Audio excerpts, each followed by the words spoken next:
Hello everyone, আসসালামু আলাইকুম।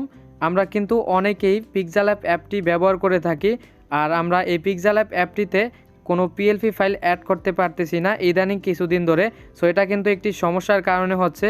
So আপনারা কিভাবে এই সমস্যাটা সমাধান করবেন A to Z এই ভিডিওতে আমি আপনাদের সাথে শেয়ার করব। সো আপনি যদি আমাদের চ্যানেলের এবং ফেসবুক পেজের নতুন দর্শক হয়ে থাকেন তাহলে আমাদের চ্যানেলটিকে সাবস্ক্রাইব করুন এবং পেজটিকে ফলো করুন, আর যদি অলরেডি করে থাকেন তাহলে অসংখ্য ধন্যবাদ। সো বন্ধুরা, শুরুতেই বলে রাখি, ভিডিওটা কেউ স্কিপ করে দেখবেন না। স্কিপ করে দেখলে আপনারা কিছুই বুঝতে পারবেন না, সমস্যাও সমাধান করতে পারবেন না। আর ভিডিওটিতে অবশ্যই একটি লাইক দিয়ে দিবেন। আপনারা প্রথমে চলে যাবেন আপনাদের ফোনে থাকা পিক্সেলল্যাব অ্যাপটিতে চলে যাবেন। পিক্সেলল্যাব অ্যাপটিতে চলে আসার পর এইখানে দেখতে পারবেন 3 ডট রয়েছে, আপনারা 3 ডটের উপরে ট্যাপ করে দিবেন। এখানে দেখতে পাচ্ছেন open.plp ফাইল, এই অপশনটার উপরে ট্যাপ করে দিবেন।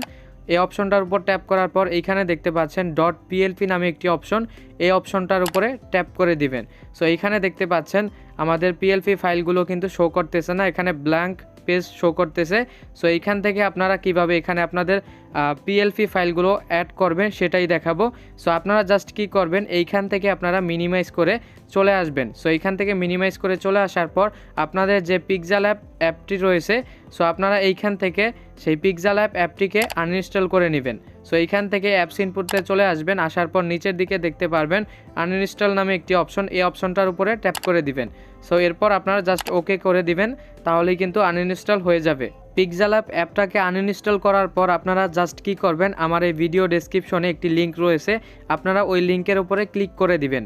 সো আমি জাস্ট আপনাদেরকে সার্চ করে দেখাচ্ছি, আমি এইখান থেকে গুগলে চলে যাচ্ছি। আপনারা ওই লিঙ্কের উপর ক্লিক করলে আপনাদের সামনে এইরকম একটি ইন্টারফেস চলে আসবে। দেখেন আমি এইখান থেকে সার্চ করে দিলাম, আপনারা যদি ওই লিঙ্কের উপর ক্লিক করেন এইরকমই ইন্টারফেস চলে আসবে। আপনারা ডাউনলোড অপশনের উপর ট্যাপ করে দিবেন।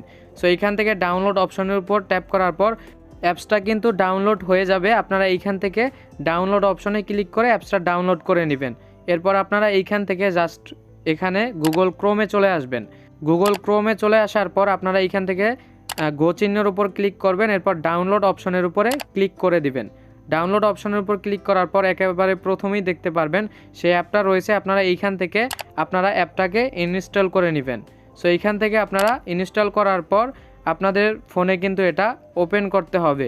সো এইখান থেকে দেখেন ওপেন অপশন রয়েছে, আমি জাস্ট এইখান থেকে ওপেন অপশনের উপরে ক্লিক করে দিব। আপনারাও এইখান থেকে আপনাদের ফোনে ইনস্টল করার পর ওপেন অপশনের উপর ক্লিক করে দিবেন। এইখানে বন্ধুরা দেখতে পাচ্ছেন অ্যালাউ আছে, অ্যালাউ করে দিবেন।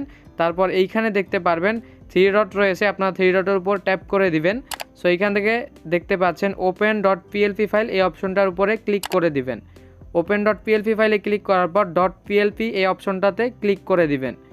এইখানে ক্লিক করার পর বন্ধুরা দেখতে পাচ্ছেন আমার 3টে পিএলপি ফাইল কিন্তু অলরেডি ডাউনলোড করা ছিল আগে থেকে, সেগুলো কিন্তু এইখান থেকে শো করতেছে। আপনারা জাস্ট ওটার উপর ক্লিক করলে অ্যাড পিএলপি ফাইলে ক্লিক করার সাথে সাথে বন্ধুরা দেখেন পিএলপি ফাইলটা কিন্তু অ্যাড হয়ে গেছে। এখন আমি চাইলে এটাকে কাস্টমাইজ করতে পারবো। সো বন্ধুরা, আজকের এই ভিডিওটি কেমন লেগেছে কমেন্ট করে জানাতে ভুলবেন না, এবং আপনার যদি কোনো বিষয়ে ভিডিও প্রয়োজন হয় অবশ্যই কমেন্ট করে দিবেন, আমি ভিডিও বানানোর চেষ্টা করব। আপনি যদি আমাদের চ্যানেলের এবং ফেসবুক পেজের নতুন দর্শক হয়ে থাকেন তাহলে চ্যানেলটিকে সাবস্ক্রাইব করুন এবং পেজটিকে ফলো করুন, আর যদি অলরেডি করে থাকেন তাহলে অসংখ্য ধন্যবাদ।